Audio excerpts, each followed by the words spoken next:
Em algum momento, todo usuário digital se deparará com rumores sobre a Dark Web, um lugar estranho e assustador que supostamente abriga muitas atividades ilegais, ilícitas, sites e, bem, pornografia. É basicamente a escória da internet. Muitos a consideraram uma lenda urbana, mas a Dark Web é um lugar muito real. E o que você deve ter ouvido falar sobre ela ser uma rede para sites e pessoas perigosas, nem sequer começou a descrever os horrores que se escondem em suas sombras. Até que ponto todas as histórias são reais? Salas vermelhas, bonecas humanas, lutas até a morte. Bom, para quem diz ter visto, foi perturbador. Para quem não as viu, ficam as dúvidas e questionamentos. Essas são histórias da Deep Web, são consideradas por alguns como creepypastas, com céticos e até especialistas colocando em pauta sua veracidade. Fique comigo neste vídeo e deixe sua opinião. Se acredita na veracidade dessas histórias, compartilhe conosco. Se conhecer algumas não citadas aqui, também gostaríamos de saber. Para quem quer saber o que é e as diferenças entre Deep Web, Dark Web e Darknet, temos um vídeo aqui no canal explicando. Vou deixar o link na descrição. Seja bem-vindo. Eu sou o Above. Você está no canal Above TV. Se você gosta deste tipo de conteúdo, já se inscreve no canal, curta o vídeo e ative as notificações.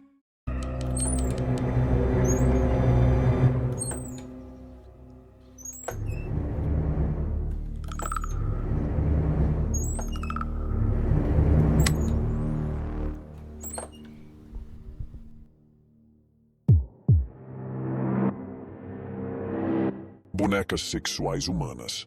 O próprio termo já é grotesco e horrível. Se o tráfico humano para realizar trabalho escravo ou sexual já é repugnante, o que dizer da ideia de transformar seres humanos em bonecas sexuais? Nenhum órgão governamental conseguiu localizar a origem dos Dolls Makers. As informações são escassas e todas as transações monetárias são via bitcoins. Tudo muito sigiloso, não deixando qualquer rastro. Sabe-se, porém, que não são um ou dois grupos, e sim, dezenas deles oferecendo o serviço na Deep Web. As bonecas sexuais humanas são geralmente crianças entre 8 e 10 anos, compradas ou sequestradas de famílias miseráveis em países onde a pobreza extrema atinge a maioria da população. Por centenas de dólares essas crianças são adquiridas. Em seguida, acredita-se que são levadas a centros cirúrgicos clandestinos e transformadas em bonecas vivas, que não apresentem resistência às perversões sexuais dos seus donos. Seus membros, braços e pernas são amputados e substituídos por próteses de silicone. As cordas vocais são retiradas e os dentes arrancados e trocados por imitações de borracha. Todo o procedimento dura de 2 a 3 semanas e só é iniciado após a boneca ter sido encomendada. O preço varia entre $40 mil a $700 mil, dependendo das exigências feitas. A boneca ainda viria com uma espécie de manual de instruções, explicando como alimentá-la e realizar as demais necessidades básicas humanas para a sobrevivência, já que dependeria do dono para tudo a partir daí. A estimativa de vida seria reduzida, dado que vivem cerca de 1 ano após o processo de transformação. O caso que ficou famoso na Surface das bonecas sexuais foi o da Lolita Slave Toys. Um membro anônimo do 4chan, que se auto-intitulava hacker, publicou no fórum o print screen, o endereço da Onion e a forma de entrar nele. O site era apenas uma imagem, com um texto explicando o que era e como adquirir a sua boneca. Com o aumento significativo do número de visitas, o chamado de Pussy Monster provavelmente notou que foi descoberto e limpou tudo que era rastro antes que qualquer detetive virtual chegasse ao seu paradeiro. Ainda que não se possa negar a existência do tráfico de pessoas para fins de exploração sexual, a existência das bonecas sexuais humanas se trata, até prova em contrário, de mito, pois a descrição, além de pecar em conceitos básicos da medicina, traz elementos exagerados que não se mostram reais, mesmo que inventada, muito perturbador. Red Room é um segmento de sites doentios hospedados na Deep Web, onde rolam lives de execuções, pedofilia, zoofilia, canibalismo, sexo seguido de assassinato e torturas. É alegado que esses sites podem transferir seus conteúdos ao vivo ou oferecer acesso a gravações. Existiriam de 3 a 4 modalidades de acesso mediante a assinatura de um plano pago via Bitcoin, onde, na modalidade mais básica, o usuário poderia apenas assistir às lives, sem poder interagir com os demais espectadores. No segundo nível de acesso, o assinante poderia interagir com os demais membros da sala, e até mesmo com o carrasco, durante a exibição do conteúdo ao vivo, através de algum tipo de bate-papo. Esses usuários poderiam ter acesso também a tutoriais completos de como agir para assassinar alguém. No terceiro nível de acesso, o usuário teria à disposição gravações de antigas exibições, além de ter acesso a todo tipo de benefício do nível anterior. Esse nível não seria oferecido por todas as Red Rooms. No último nível de acesso, o assinante poderia comandar os eventos que estavam acontecendo.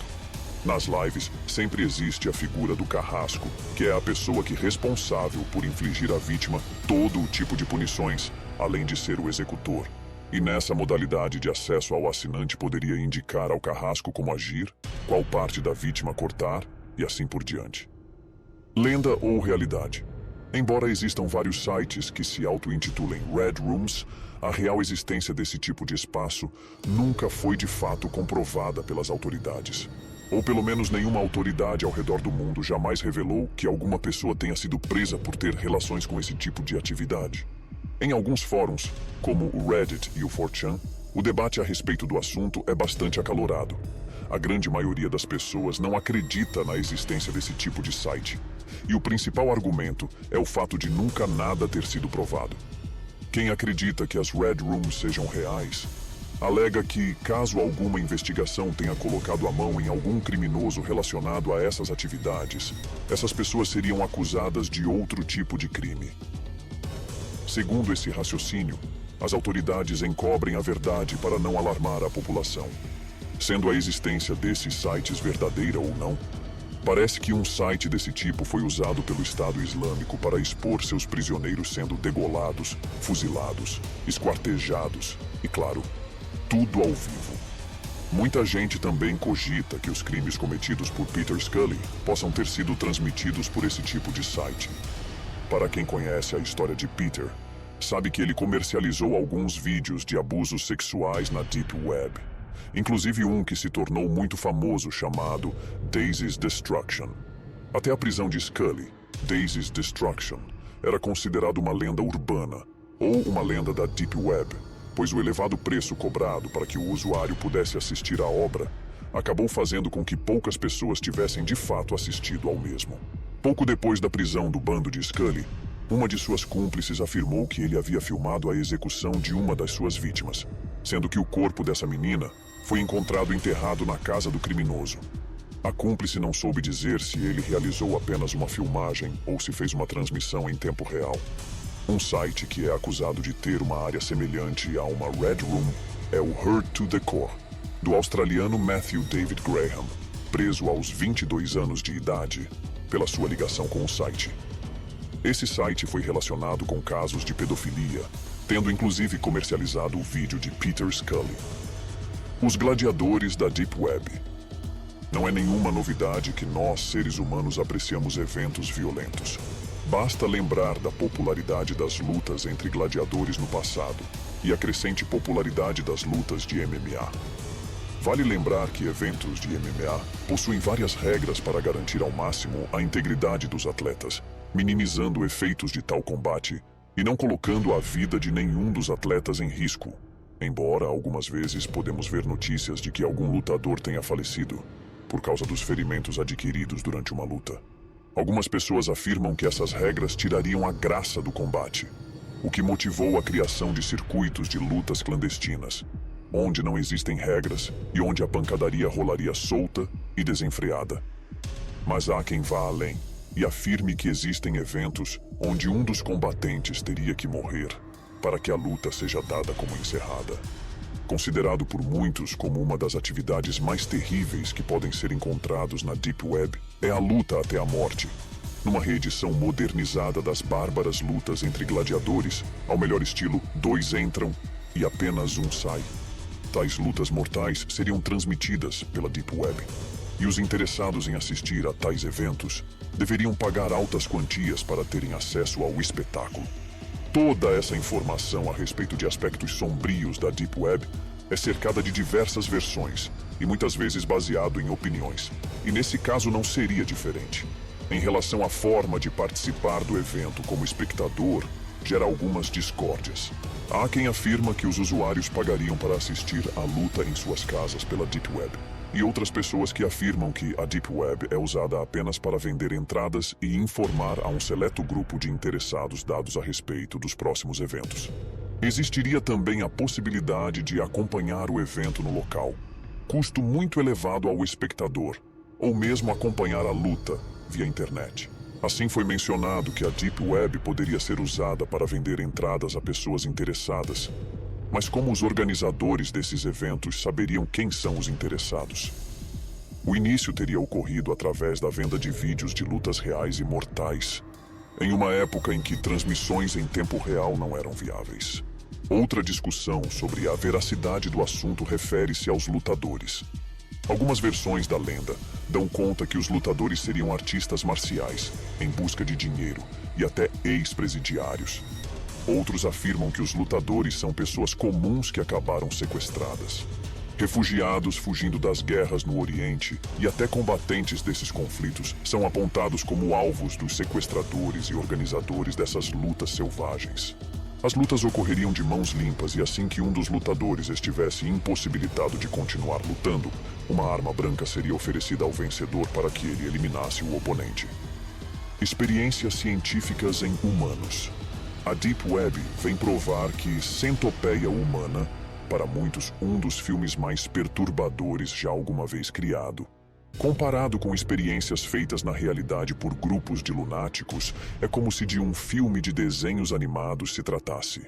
Nos becos escuros das camadas mais pesadas, existem fóruns de compartilhamento de documentos e imagens sobre experiências realizadas com humanos dos mais variados tipos. A maioria delas sem qualquer sentido, como emparedar humanos com besouros tigres e constatar quantos dias eles resistem ou substituir as pernas dos humanos por patas de cabras. A maioria desses sites descobertos, geralmente por hackers do bem que tentam acabar, ainda que ineficientemente, com essa escória que infesta a Deep Web, alegavam que somente utilizavam mendigos como cobaias, como se isso diminuísse a culpa ou a atrocidade cometida. É difícil pensar que isto possa acontecer em pleno século XXI e que pouco ou nada seja feito para reverter esta situação.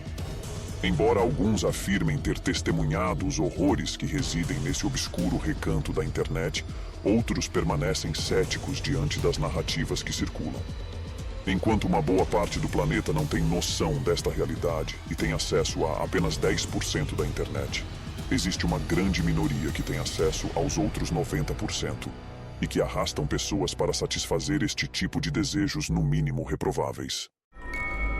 Independente da veracidade das histórias, a Dark Web serve como um lembrete sombrio do potencial perigoso que pode surgir na vastidão da rede, gerada pelo ser humano. Ao encerrar este vídeo, convido você a compartilhar suas opiniões nos comentários e aprofundar ainda mais esse debate. Para aqueles que desejam entender melhor as nuances entre a Deep Web, a Dark Web e a Darknet, o link para nosso vídeo explicativo está disponível na descrição. Agradeço por me acompanhar nesta jornada pela internet obscura. Que possamos continuar explorando os mistérios da internet com olhos críticos, mantendo o equilíbrio entre a fascinação e a cautela. Até a próxima.